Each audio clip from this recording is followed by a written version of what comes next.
Morning. Been a while since I've done one of these, but I'm laid up. I can't ride, and I've had to get rid of the ZZR because I can't ride it. So I bought a project bike, and the initial idea was to actually buy something that needed a lot of work doing to it, to give me something to do over the few months, and then once I could ride again, it would be in a position where I could ride it. But hey ho, things change, and I'm not the most patient of people. And I bought something that I can ride straight away. Now she is bog standard, no little touches on it at all, which is good because that means I can personalise it and make it my own. From a distance it looks fine. When you look close up, it needs TLC. It's got full service history, it's mechanically sound. As I said, from a distance it looks fine. I can't give you a distance shot because I'm stuck here in the garage. I'm hobbling around on crutches at the moment, so I'll just give you as best a look at it as I can, and then this will just be the introduction video to a series of videos that I'm going to do specifically for this and for nothing else. So I hope you enjoy. Is the first part of the bike. Okay, so you can see it's a BMW. It's the R1200GS. Now this is a special one because it's the low frame model. Now the seat is height adjustable, and at the moment it's on the low setting, so I can bring that up.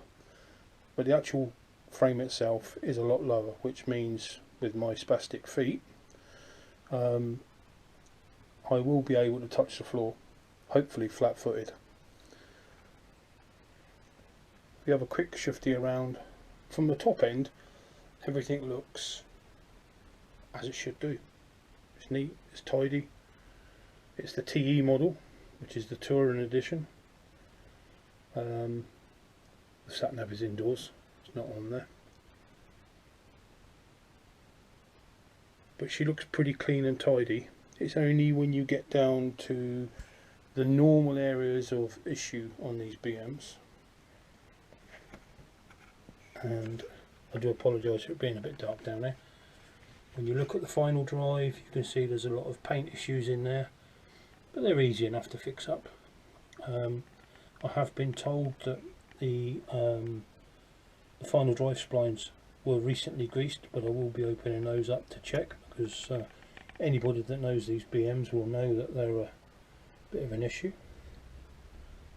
Heated grips. The actual grips themselves are fairly warm. They're smooth, but they're fairly warm, so maybe some grip puppies, rather than start messing around changing them, will cure them. This is the main area of grottiness, and it's quite a common cause. You get all the crap from the road, splashing and pebble dashing all up underneath there.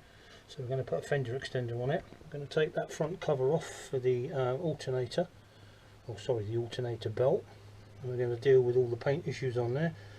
We'll possibly have a look at the paint issues on the heads. This is a water-cooled model. Everything else down this end all seems pretty tickly blue. That's your basic introduction to it. I'm hoping that in a week, 10 days, when I go back to the hospital, they're going to do something which means I can be a little bit more mobile and I can start doing some of the work. The only thing that I've done to this since we got it home is I had to get Mrs. Yankee out here to wire in the battery optimizer terminals.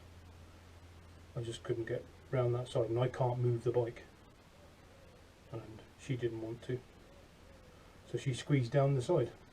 So she's actually more trained on BMW electrics than I am at the moment, but hey ho, it's all a learning curve. Another day at school, so they say.